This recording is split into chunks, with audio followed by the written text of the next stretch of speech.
Seguimos en TMT Conversaciones, ahora vamos a charlar con Elena Neira, especialista en plataformas audiovisuales, autora del libro Streaming Wars, la nueva televisión. Elena, ¿cómo va? ¿Qué tal? ¿Cómo estáis?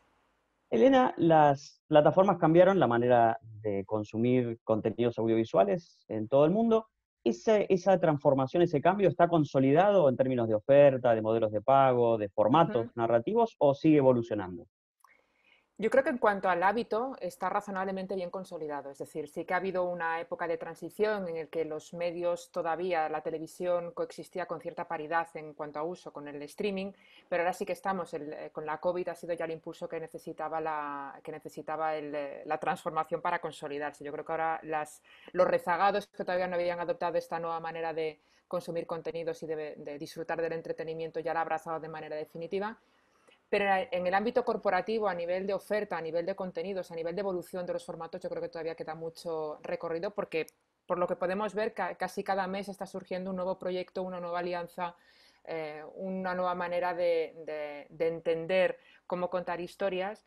Y yo creo que lo que ya es una realidad es que todas las empresas, todas las compañías de medios se han dado cuenta, precisamente por el tema del confinamiento y las restricciones que ha supuesto, que si no tienen una estrategia digital sólida, están totalmente acabados. Es decir, que creo que todavía hay cierta evolución, pero bueno, lo que es la consolidación del hábito yo diría que ya está plenamente generalizado.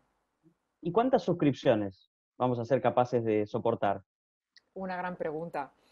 A ver, depende mucho, el desarrollo es desigual si observas por países. En Estados Unidos quizás es el país donde está más consolidado en torno a una familia media suele estar abonada a unas 3 o 4 plataformas. También es verdad que allí la penetración de la televisión por cable era muy elevada, con lo cual la transición se ha producido de manera muy natural. Quizás en otros Ujú. países de Europa no se ha producido esa adopción tan acelerada. Sí que es verdad que se ha notado un gran incremento de abono a plataformas durante el confinamiento. No todo el mundo ha mantenido las plataformas, pero 2 o 3 empiezan a ser aceptables. En la medida en que todavía no hay un modelo de bundelización desarrollado de las plataformas de streaming, que probablemente sea el futuro de todo este negocio, ¿no? Que empiecen a surgir pues, una evolución natural de la televisión de pago en la forma de paquetes de suscripciones. Pero sí que es verdad que como son plataformas en realidad son servicios muy volátiles, tú te puedes dar de alta muy fácil y darte de baja todavía más fácil, pues la gente lo que hace es combina, es decir, pues un mes abona a HBO, lo disfruta durante unos meses, comparte con algunos amigos, intercambian las cuentas, entonces se ve mucho, pero no se sufraga en exclusiva todas las plataformas que consumimos. Ujú. ¿Cómo conviven lo global y lo local en la oferta de contenidos? Porque siempre está la cuestión del centro y la periferia, ¿no? Lo vemos Mm, desde América Latina. Hay sí, un fuerte desarrollo de plataformas norteamericanas, pero a la vez en sí. el contexto digital empieza a haber actores relevantes, chinos, TikTok, etcétera, que también empiezan a mostrar interés y a la vez estas plataformas norteamericanas desarrollan cada vez más contenidos locales, Ujú, abriendo oficinas o contratando, subcontratando ujú. productoras. ¿Cómo es esa convivencia? ¿Cómo la ves vos? A ver, yo creo que entendiendo y matizando mis palabras, pero para hacerlo, resumirlo muy fácil, realmente esta aproximación a lo local, este contenido de proximidad que observábamos en otros operadores cuando desembarcaban en un país, encierra cierta trampa. Sí que es verdad que estos operadores globales como Amazon, como Netflix, también ahora HBO, que dentro de nada va a estrenar su primera, ha estrenado otras, pero la primera gran serie española, que es Patria, una serie inspirada Ujú. en un bestseller, en una novela que se vendió muchísimo hace un par de años. Realmente el contenido de proximidad también está muy impulsado porque los gastos de producción son menores. Han descubierto que en estos países producir contenido es mucho más rentable que a lo mejor en otros países, sobre todo en Hollywood, evidentemente.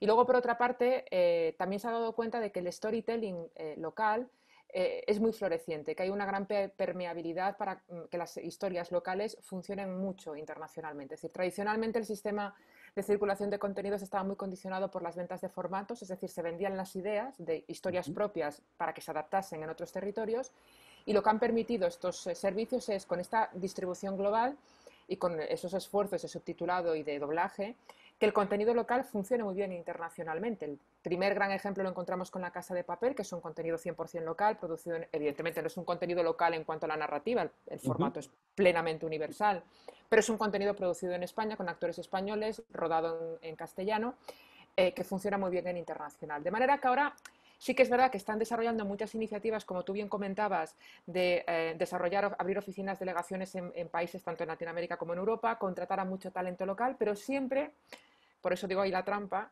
con la vocación de que ese contenido tenga la capacidad de viajar, que tenga la capacidad de seducir audiencias muy globales, porque estas plataformas recomiendan agregando audiencias de todo el mundo. Claro, el equilibrio con otros players viene sobre todo condicionado, en el caso de TikTok, que está muy bien citado el ejemplo, me parece que es muy relevante porque creo que es uno de los grandes enemigos.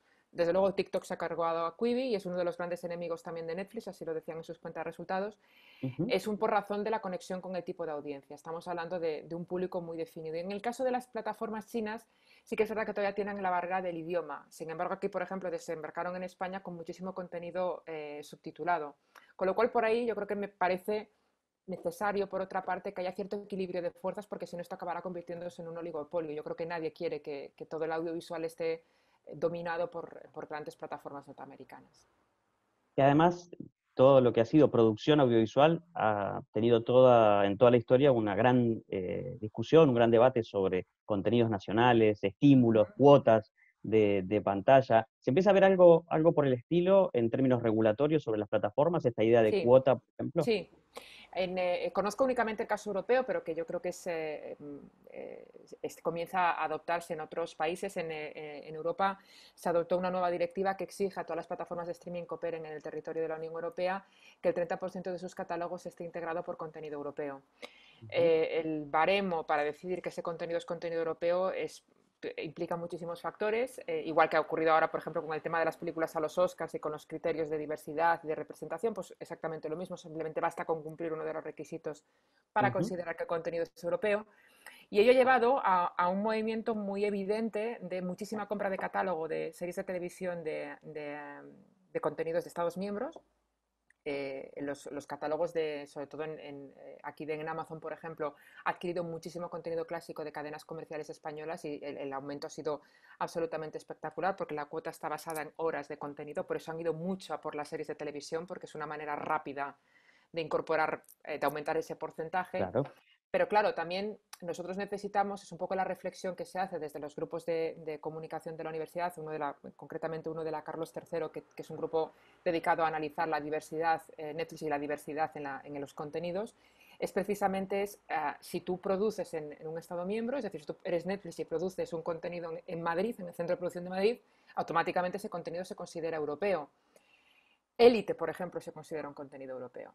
Ujú. Y no quiero decir que no lo sea, claro que lo es, Elite es un contenido europeo, pero probablemente el espíritu de la normativa europea, de la misma manera que toda la normativa que se ha hecho con respecto al cine, tenía otra cosa en la cabeza cuando pensaba en contenido europeo. Con lo cual estamos yo creo que más una cuestión monetaria, una cuestión de cuánto dinero inviertes a la representación del contenido y a cuánto dinero inviertes en desarrollar contenido, a dejar dinero en la economía Ujú. de los países miembros, teniendo en cuenta aparte que como tienen unas condiciones tributarias especiales, no tributan en los Estados miembros. um, Deja la legislación yo creo que un poco diluida. Es muy interesante porque impulsa la producción, pero el tipo de producto al que está generando no es 100% yo creo el contenido que el legislador europeo tenía en la cabeza cuando aprobó esta norma, esta cuota del 30%. Ujú. ¿Qué pasa con los contenidos en vivo? ¿También se Uh-huh. están plataformizando, por usar una palabra que no sé si es muy usada? Sí que es verdad que hay muchas plataformas que están empezando a incorporar los broadcasts y los live stream como un elemento diferencial. Aunque no en todas ellas con el mismo nivel de apuesta y de desarrollo. Tenemos, por ejemplo, en el caso de plataformas como Pico o incluso en Hulu, que están empezando a mondelizar señales en directo porque digamos que lo que aspiran es ofrecer toda la televisión en un único lugar, es decir, que el usuario no tenga que estar transitando de un lado a otro. Yo creo que es una vía muy interesante. Lo que ocurre es que aquí el gran evento en directo, el que merecería la pena por el volumen de tráfico que generaría, claramente serían los deportes. Y tú sabes bien que los derechos deportivos implican unas cifras, implican una cobertura que difícilmente serían rentables para las plataformas. Aquí sí que es verdad que no sé, desconozco el caso de América Latina, aquí se están empezando a monetizar muy bien las plataformas temáticas en retransmisiones deportivas, con un formato el Netflix de los deportes, para entendernos, y están funcionando muy bien. Y luego nos encontramos con algunos falsos directos, con incluso ya no tanto directos como formatos que viven mucho de ese concepto, como puede ser los realities. Hemos visto como Netflix está apostando incluso por realities y por estos falsos documentales en directo, que es un formato que parece que le da un aire fresco, un aire más desenfadado. Ujú, No creo que las televisiones, creo que es el último bastión que le queda a las televisiones, que son los eventos en directo. Yo creo que las televisiones sí que ahí van a plantar cara y lo van a hacer de manera muy fuerte. Cada vez más las productoras de las televisiones trabajan para las plataformas de streaming haciendo ficción, pero yo creo que no están dispuestas a ceder de una manera de regalarles ese otro segmento de programación del que yo creo que por otra parte van a vivir las televisiones en un futuro, que es el directo. ujú.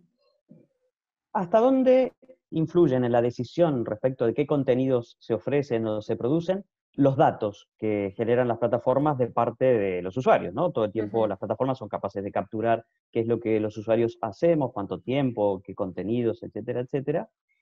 Y cómo esa información, que probablemente, y vos me dirás, inciden en la decisión sobre qué producir, conviven con la idea del artista, del Uh -huh. director, del guionista, incluso del intérprete o el actor Hmm. que participa en esa producción, en ese rodaje. A ver, realmente con los datos, con el Big Data para entendernos y Ujú. con toda la inteligencia artificial, con toda la inteligencia de negocio se pueden hacer muchísimas cosas. Evidentemente el nivel de desarrollo difiere según las compañías. Hay compañías que lo han convertido en un eje estratégico de su actividad, como puede ser Netflix, como puede ser Amazon, y hay otras compañías que recién están empezando a entender cómo funciona esto de los datos masivos y cómo lo pueden interpretar. O al menos yo la gente que conozco que son expertos en Big Data te dicen, a ver, por sí mismos los datos no valen para nada. Es decir, la empresa tiene que tomar una decisión con respecto a qué monitorizar y qué considera que es relevante y qué decisiones toma informadas en los datos. Dicho esto, para poner en contexto, quizás el ejemplo más paradigmático es el de Netflix, que es el que, digamos, el que siempre está, es el elefante en la habitación cuando se habla de producción condicionada por los datos, de decisiones que están condicionadas por los algoritmos, etcétera, etcétera. A ver, ahí yo voy a romper una, no siempre lo hago, pero aquí voy a romper una lanza en favor de Netflix, es decir, decisiones, es decir, técnicas cualitativas para intentar averiguar qué le gusta a la audiencia, eh, condicionamientos a la libertad del creador han existido siempre. Si ya fuesen estudios cualitativos a puerta cerrada en una habitación observando lo que decía la audiencia, o ya fuese el productor de una cadena de televisión que decidía que el piloto que había visto no le gustaba. Es decir, siempre, es decir, el creador no siempre ha podido hacer lo que le daba la gana, siempre ha habido unos intereses comerciales, ya fuese intereses públicos si era una televisión pública, intereses comerciales si era una televisión comercial, pero siempre ha estado condicionada. Lo que ocurre es que ahora los creadores que trabajan para Netflix con lo que se encuentran es con un elemento muy amplio de decisión, que son los datos. Es decir, Netflix no les dice cómo tienen que hacer el programa, pero sí que les da un montón de unas guías, unas directrices que sí les pueden ayudar a hacer un programa que esté más conectado con el público. Y Ujú. esto le ha generado no pocos enfrentamientos. El último caso más paradigmático es el de los creadores de Last Airbender, que es una serie de animación para Nickelodeon, cuyos derechos adquirió Netflix, tanto para la reemisión de la serie original como para la creación de una serie de acción real. Los creadores han abandonado el proyecto porque decían que no estaban de acuerdo con el rumbo que estaba tomando el proyecto, porque Netflix no estaba preservando su libertad creativa. Y sí que es verdad que debe ser muy doloroso para un creador cuando firma con Netflix, que debe estar muy ilusionado porque puede sacar adelante su proyecto y luego ver que el proyecto no sigue el camino que ellos querían. Pero sí que es verdad que hay otros creadores que han dicho que cuando Netflix les ha dado directrices, las directrices eran correctas. El ejemplo más conocido es el de Kari Fukunaga, que desarrolló una serie de televisión para Netflix que se llama Maniac, y él comentó que había un episodio, el séptimo, octavo episodio de la serie, que había sido muy divertido para él escribirlo porque era un capítulo con muchas capas, con muchas historias paralelas, y que cuando lo presentó, Netflix le dijo, oye, es que este capítulo no es una buena idea, porque ya hay una disciplina de visionado, la gente está maratoneando, les propones un capítulo tan complejo que es posible que la gente deje de ver la serie. Y él al Ujú. final, en la entrevista, decía, probablemente el algoritmo tenía razón, era un episodio muy divertido en mi cabeza, pero si la plataforma lo que quiere es impulsar las ODs de visionado, no puedes poner un episodio muy exigente cuando la gente ya está a punto de terminar la serie. Ujú. Entonces yo creo que hay que valorarlo. Me parece necesario. No quiero, tampoco querría vivir en un mundo en el que los algoritmos tomen las decisiones creativas, pero creo que hoy en día es muy valiosa esa información porque cada vez hay más contenido y cada vez es más importante para la plataforma y también para el propio creador buscar maneras de conectar con el público. Entonces no, Ujú. no, no me parece que debamos demonizarlo en su totalidad, para entendernos. Elena, muchas gracias. A vosotros. Hablábamos con Elena Neira, especialista en plataformas audiovisuales, autora del libro Streaming Wars, la nueva televisión. Y nosotros nos vemos la próxima.